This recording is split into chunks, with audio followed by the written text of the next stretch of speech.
Maabitha a borithi kuma kaunti-inĩ ya Kiambu nĩ mahithũkĩtie njohi cia ibango cia mũigana wa makiri ma mbeca na maikia ngono andũ atatũ na arĩa marekũĩrwo nĩo makoretwo makĩenderia aikari a Rwaka gĩcigo mbunge gĩa Kiamba njohi itakinyanĩire ikĩro o ũndũ ũmwe na njohi ngananie, ndeto ĩrĩa makunyĩirwo nĩ mũingĩ. We have been feeding with you information now and then whenever we confiscate this kind of counterfeit beer. This one alone is worth 350.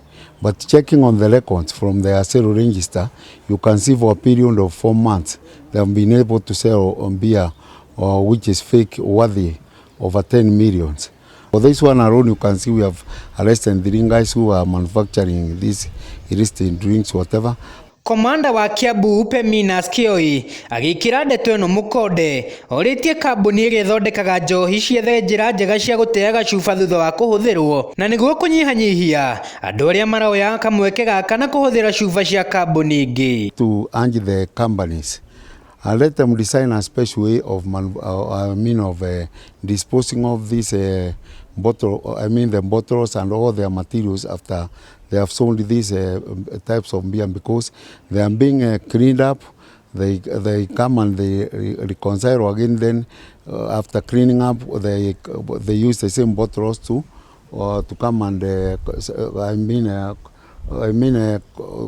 come and place those kind of drinks inside them, and then they are sold back to the market. Akĩaria Rwaka augĩte gĩcigo gĩkĩ gĩkoretwo gĩgĩtongoria harĩ ũthondeki wa njohi cia ibango thutha wa gĩko kĩngĩ gũtabanio mweri mũhĩtũku, akiuga nĩ agũtigĩrĩra hamwe na ũnyitanĩri wa maabitha a borithi harĩ kũhukia ciĩko ici thĩinĩ wa kaunti yothe ya Kiambu. It's a game which has been going on within this area where we have a different kind of illicit manufacturers of this kind of beer. Facing him, and we are going to charge him for court.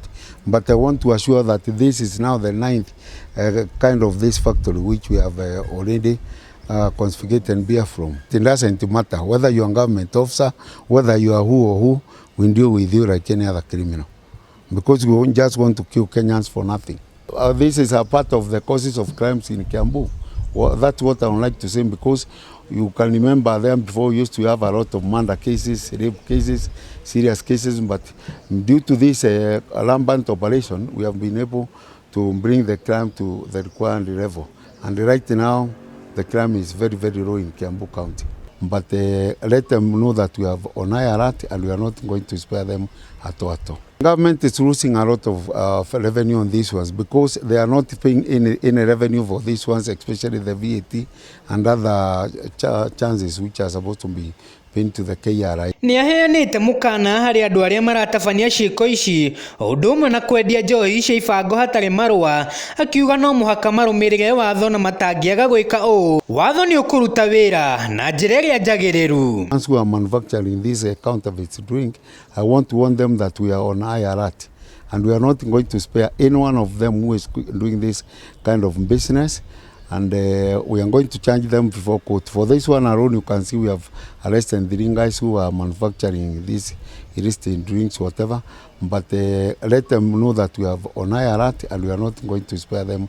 Handũ-inĩ ha ceceni ya Wega TV, njĩtagwo Jackson Mwaniki.